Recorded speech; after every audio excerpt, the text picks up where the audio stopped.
Hi, I'm John and welcome to the Jigsaw Puzzler, as today we tackle this 1,500 piece puzzle from Ravensburger called The Universe. Undoubtedly one of the hardest puzzles I have ever done.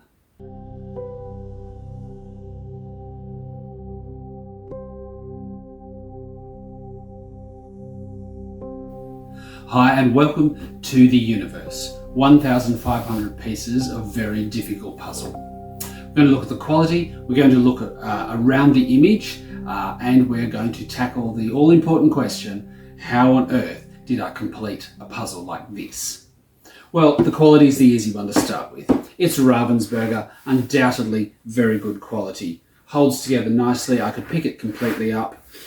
Nice ribbon cut, matte finish.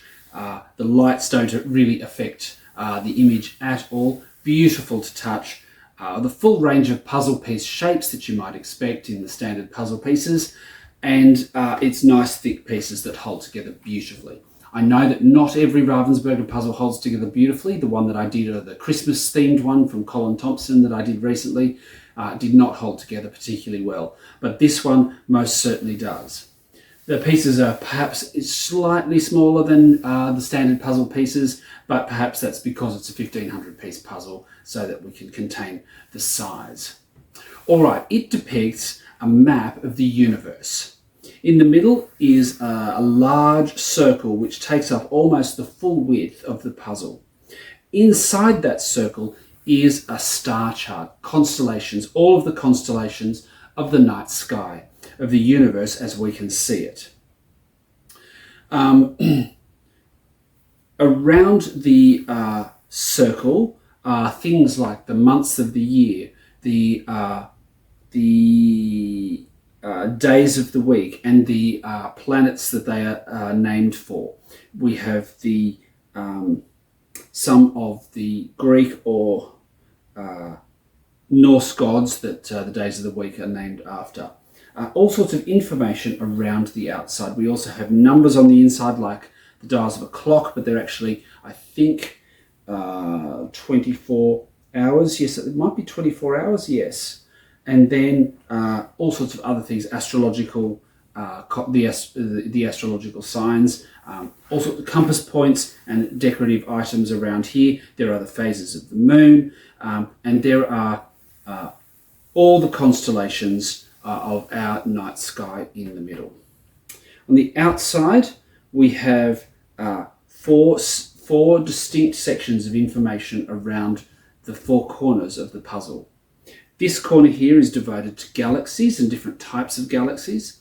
Over here are all the spectra, the light spectra, the ultraviolet spectra, and things related to the different spectra. Over here we have a kind of a small map of the solar system, and over in this corner we have a chart which shows the different kinds of stars. In the middle there are some other smaller bits of information about time, about measurement in space, about years and parsecs, and we have an image on this side of the diagram that was on the side of the Voyager spacecraft. That was the first man-made objects to actually leave the solar system. All sorts of bits of information around the outside.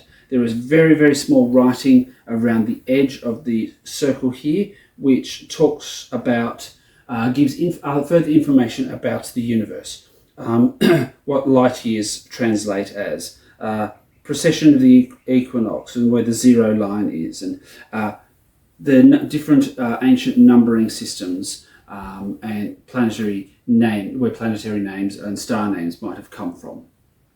All sorts of things, lots and lots of very, very detailed information, highly scientific. As you can see, the puzzle is predominantly black, and that means that it is exceptionally difficult to put this together. The details are extremely fine. So in the middle of the constellations here, we have some circles. There is a circle showing what is that one? There's the equinox here. There's the solstice line here. We've got this dotted line here, Look, the writing is so small. It's that Tropic of Capricorn. This one is the celestial equator. And this one is the ecliptic. Okay, so different scientific measures. I think this might be the sun in the middle. I'm not sure about that. It's not very clearly labelled. So the solar system in the middle, perhaps, and then spread out from here. I'm not really sure, or if that is just the centre of the universe. It's very hard to tell what that bright object is in the middle. I'm going to say it's the sun, but I'm 100% guaranteed that it's not. Anyway, this detailed solar map, all these constellations with the lines and the shapes, the names of the constellations on there, and the stars in their relative sizes, so the very bright ones and very, very pale ones as well. So, this hugely, hugely detailed jigsaw puzzle. This puzzle would have been easier to do if it had a poster. The image on the box is usually adequate enough for most Ravensburger puzzles, but not this one. The writing, the fine detail, everything about this puzzle, just about everything about this puzzle, is so tiny and fine that it is almost impossible to read anything that is within the circle on the box. So reading the constellation names, for example, on a piece or a couple of pieces that you've put together is great, but without a magnifying glass, you would not be able to tell where on the puzzle that constellation was. So I had to do a lot of things to complete this puzzle without using the writing as a clue. Even the constellations themselves, the arrangement of the stars, not clear on here. The magnifying glass thing would be the way to do it. Similarly, these areas around the outside where you think the information areas would be a lot clearer, they're not. The writing is very fine, and it's very, very difficult to read on the box. I know I wear glasses and they are my reading glasses, and I'm not that bad at it, but my goodness, I could barely read some of the things that were written on this puzzle. Very, very difficult. So, how did I tackle a puzzle like this? Well, 1,500 pieces needs a few sorting trays, so I think I got 4 trays out. At least, definitely 3, possibly 4, just to sort the pieces into. I pulled out all the edge pieces, knowing perfectly well that I was not going to do the edge first. The most obvious places to start are with the colours and with some of the details that are visible without a magnifying glass. So this stripe, this spectrum, if you like, this colour spectrum that goes all the way around here, is quite black on this side, but goes blue, green, yellow, red, orange, red, and then back to black on here. That was really easy to find those colours because you have this lovely curve and it's just a thin band. And so I pulled everything like that out. And obviously these coloured stripes of spectra on the side over here, they are diagonal, they're straight, not curved, and so I was able to find those separately. There is a band of gold coloured triangles all the way around here, and I did pull those out as well. The months of the year, so September, August, July, June, May, April, all the way around are on a blue band, and so I was able to pull those out because they are a nice, neat curve as well. And then above it, there's a series of shapes that have the days of the week and the planets that are associated with those particular days. And they're in a curve-shaped, elongated box, and that as well. And then right on the inside, we have a stripe that has black, white, black, white, black, white all the way around it, and then a very fine border of blue, and then these Roman numerals, starting with 1 here, 2, 3, 4, all the way around to 24. On the outside of the circle, we have a whole lot of chevron shapes, like the tips of an arrow or the top of a triangle. And there are dozens and dozens of those. They are like a compass. They have numbers inside them, and cuneiform shapes that I don't understand what they mean, but they look like compass direction points, and I was able to pull all of that out. The other obvious thing to pull out was this galaxy over in the corner here. Very, very clear, that particular one. And then some of the very large words: spectra, galaxies, map of the universe 2000, celestial chart and calendar rounds, stars, solar system, fragments of words that I could piece together and just keep them to one side. I started with that and just made all these piles of those sections and left everything else in the sorting trays, but I did turn it all over. That took ages. In fact, the entire puzzle took ages. Upwards to 16 hours, I'd say, to put this one together. Somewhere between 12 and 16, I estimate. It was a long slog. Some of which was enjoyable, most of which was terribly frustrating because the details are just so tiny. All right, and then I started with this circle, pieced that one together. The spectrum of colours. I can match green with green, yellow with yellow, orange with orange, and so forth, and just piece all of those together and created almost the entire circle in a single round. Then I started adding sections to the outside of it. The yellow triangles. The months of the year are good to pull out all of those words and piece those together because they obviously go in a predetermined order, and I could read that on the box where they were positioned. So we can put that together. And then I worked on this fine line and the Roman numerals on the inside. So I ended up with a ring of puzzle. And it was quite unusual. I have done circular puzzles before, but I've never done a regular puzzle that has just got, my starting point is just this ring of colour and details and the occasional word. I did do these triangular shapes, the points, compass point things around the outside, and of course that led me to touch the edge on both sides. So I got some of the edge pieces in that way because the circle got that wide. After that, it was a matter of paying just an awful lot of attention to a lot of very tiny details and trying to ignore the fact that the entire thing was black. It certainly didn't help that my puzzle board is black, so I had black on black. However, here we are. So I pieced the spectra together so I could put some of that into position over on this side, and I pieced the galaxy together and some of these other galaxies, the fuzziness of them, the bright sort of fuzziness popped out. And on this side, the star one, there is this box, slightly rectangular box, which shows the different star types in it, that I could find those lines to piece the box together. Underneath it, there is the Greek alphabet from Alpha to Omega, and I managed to find some of those pieces and put that together.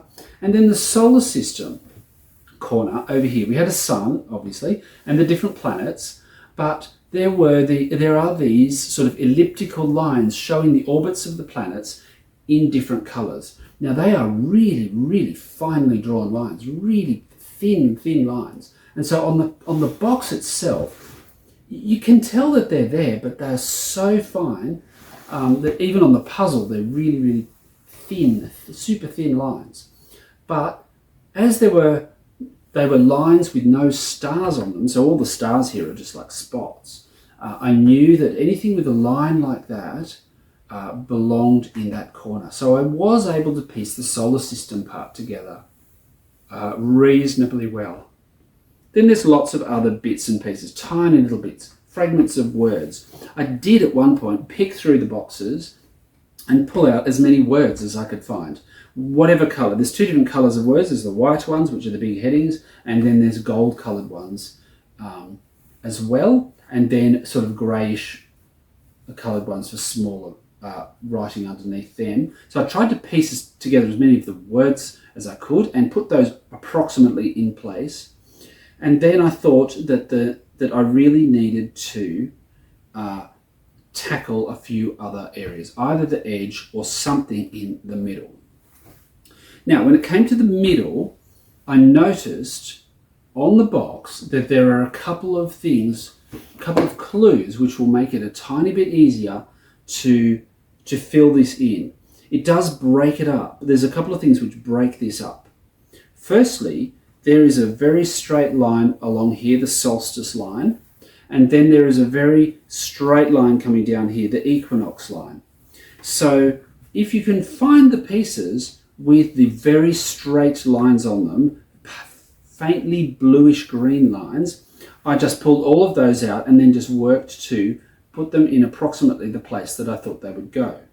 This line here, the entire line, is very close to the edge of a join between pieces. This one here runs almost down the middle of the pieces themselves. So it wasn't hard to sort out whether the piece was on that line or that one, depending upon where the line itself was in relation to the edge of the piece.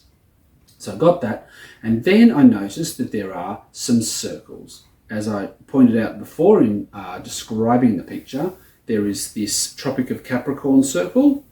There is this one here, which is the celestial equator, and this one here, which is the ecliptic. And these two, this red one, the celestial equator, and the ecliptic lines, overlap each other and are quite different texturally. The ecliptic line is bright red, so that seemed obvious to pull those out. The celestial equator line, the ecliptic line, is a series of dots, gold dots, looking like stars themselves with a little line joined by a line, like a series of beads. And so that is quite distinctive when you pull the pieces out of the box. This other line here, the Tropic of Capricorn, is a series of gold-coloured dashes. Very regular, quite a regular circle, and I already had some of that, little bits of it, because I had some of the Roman numerals in, so there were points where this could join on. So I went through the box and made 3 piles, one of the dashes, one of the red line, and one of the one that looks like stars in beads joined together by a string of beads. And I just chugged away at putting those circles together. That took much longer than I expected because it was difficult to tell where a piece went. I could pick up a piece and look at it and think, well, that is on the curve is on that kind of an angle, so it could go here, or it could go here, or it could go here, or it could go here. And I had to work out which direction each piece went and whether it made sense or not, and joined onto the ones next to it. The ecliptic and the celestial equator cross over each other there and on this side. So there was portions of them where I had both lines on it, and that did make that slightly easier. And the Tropic of Capricorn and the ecliptic lines meet each other on this side. So they do converge, and you get both lines on individual pieces. So part of that got done reasonably easy, but mostly, I promise you, I was just slogging away, looking at taking a single piece with one of those motifs on it, trying to figure out where it went. And obviously, the more of them I got onto the puzzle, the easier it became, because there were fewer pieces left and fewer holes to fill. Then, of course, I started looking for all the tabs and the little tiny fragments of them to fill in all the gaps in between. And that lasted right up until the end of the puzzle. I'm still finding those gap filler things.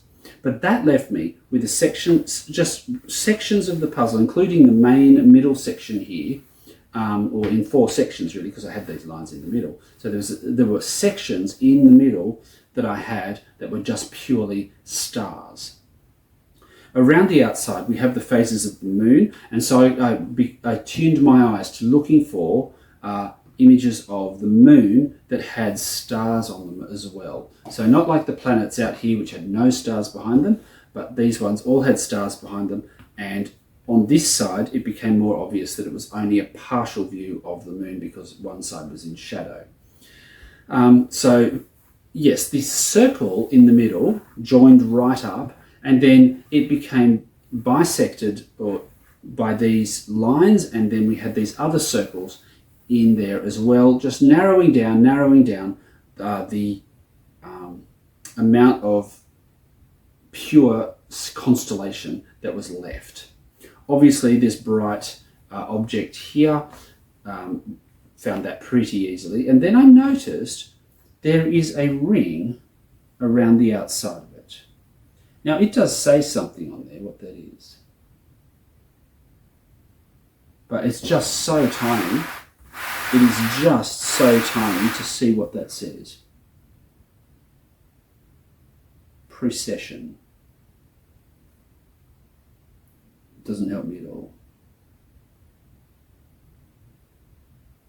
Anyway, but it's a tiny, tiny circle, like a circle made up of the tiniest dots, and really, really faint.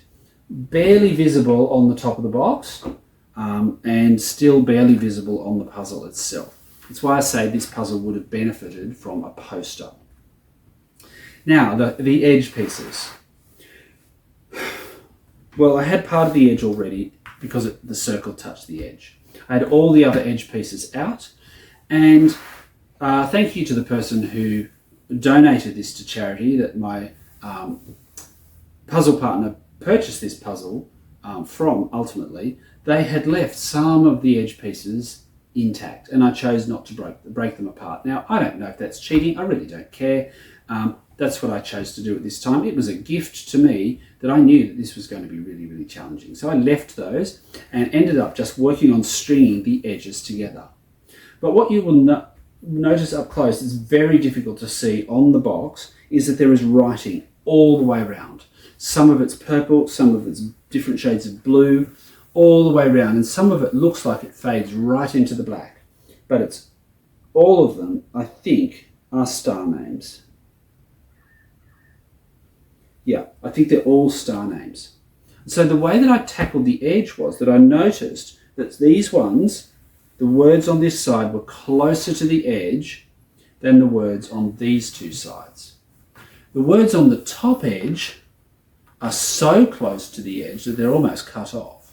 So I could tell by the proximity of the words to the edge which of the four sides the words went on. And then it was just a matter of piecing them together in the right order and putting them in place. I did not try to piece them by reading the words. It probably would have taken me even longer to struggle through and try to read the words that are written on them. Which meant that I got the edge together with not terribly much difficulty. That meant that I could start positioning some of these corner elements, and some of them, like the solar system and the spectra and the stars with the Greek alphabet, joined on reasonably quickly because I had most of that by this stage. The galaxies took a little longer because they're a lot more discrete individual elements, but nevertheless got there in the end and pieced together a lot of the words to put into the blank spaces as well. I had some of those set aside and just popped those into the approximate right spots.